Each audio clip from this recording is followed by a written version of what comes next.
Thank you for joining Wars of the Roses as we continue with part 9 of R. Swinburne Clymer's Ancient Mystic Oriental Masonry. 101. In the time of the Jews, they had made use of the Essenes, in which sect Jesus was brought up, and had spent the greater part of his life, having been instructed by him in a more perfect knowledge of holy things. They had amidst persecution taught in silence that which had been committed in their keeping. At the period of the Saracens and the Crusades, they were so greatly oppressed that they must ultimately have sought for protection from without. As fate, however, would have it, 7 of them, Syriac Christians, pursued by unbelievers near Bastrum, were rescued by the Knights Templars and afterwards taken under their protection. When they had lived there for a certain time, they begged for permission to dwell with the canons, or prebendaries of Jerusalem, as the life there led agreed better with their own inclinations and habits.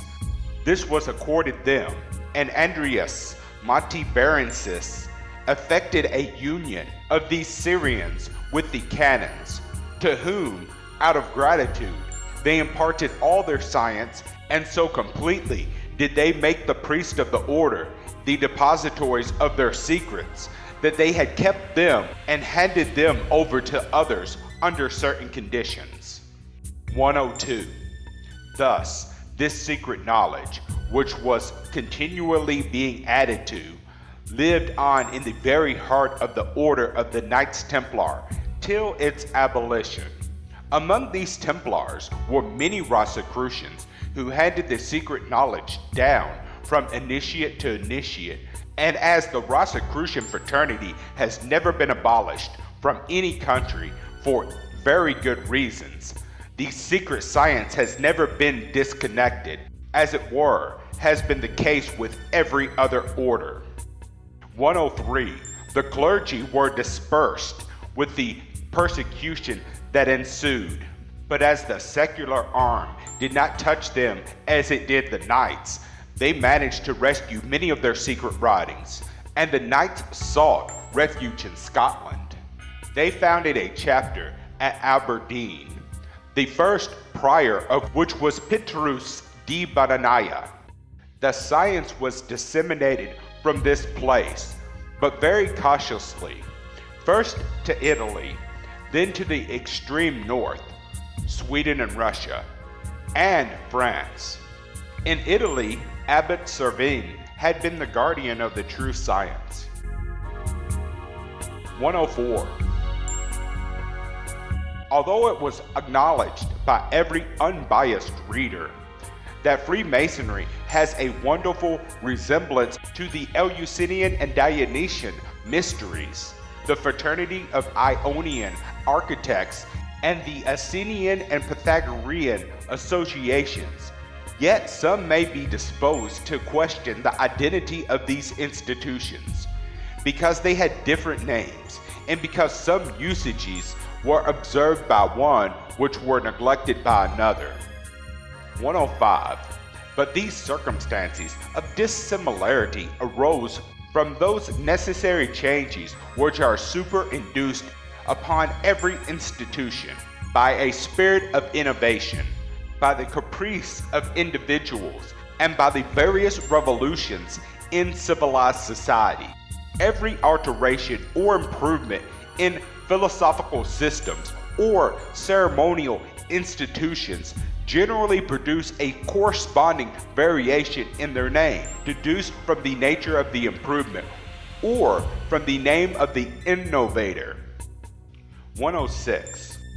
The different associations, for example, whose nature and tendencies we have been considering, receive their names from circumstances merely casual and often of trifling consideration, though all of them were established for the same purpose and derived from the same source. When the Mysteries of the Essenes were imported by Pythagoras into Italy without undergoing much variation, they were there denominated the Mysteries of Pythagoras. And in our own day, they are called the Secrets of Freemasonry, because many of their symbols are derived from the art of building, and because they are believed to have been invented by association of architects who were anxious to preserve among them the knowledge which they had acquired. 107. The Dionysia, or Mysteries of Bacchus, were intimately connected with those of Ceres, and perhaps still more with Freemasonry. The rites came from Egypt, and there, according to Plutarch, Ceres was the Egyptian Isis and Bacchus was Osiris. 108. The Dionysian artificers or architects were an association of scientific men who were incorporated by the kings of Pergamon into a corporate body. Some 300 years BC, they had the city Teos given to them. The members of this association, which were intimately connected with the Dionysian mysteries, were distinguished from the uninitiated inhabitants of Teos by their science and by words and signs by which they could recognize their brethren of the order. Like Freemasons, they were divided into lodges, which were characterized by different names. 109. Such is the nature of this association of architects, who erected those splendid edifices in Ionia, whose ruins even afforded us instruction, while they excited our surprise, if it be possible to prove the identity of any two societies from the coincidence of their external forms. We are authorized to conclude that the fraternity of Ionian architects and the fraternity of Freemasons are exactly the same, and as the former practice the mysteries of Bacchus and Ceres, several of which we have shown to be similar to the mysteries of Masonry, we may safely affirm that in their internal as well as external procedure, the Society of Freemasons resembles the Dionysians of Asia Minor. 110. We have already shown from authentic sources of information the mysteries of Ceres and Bacchus were instituted about 400 years ago, before the reign of Solomon. According to Playfair's chronology, the Temple of Solomon was begun in 1016 and finished in 1008 BC. The Eleusinian mysteries were introduced into Athens 1356 BC, a considerable time after their institution.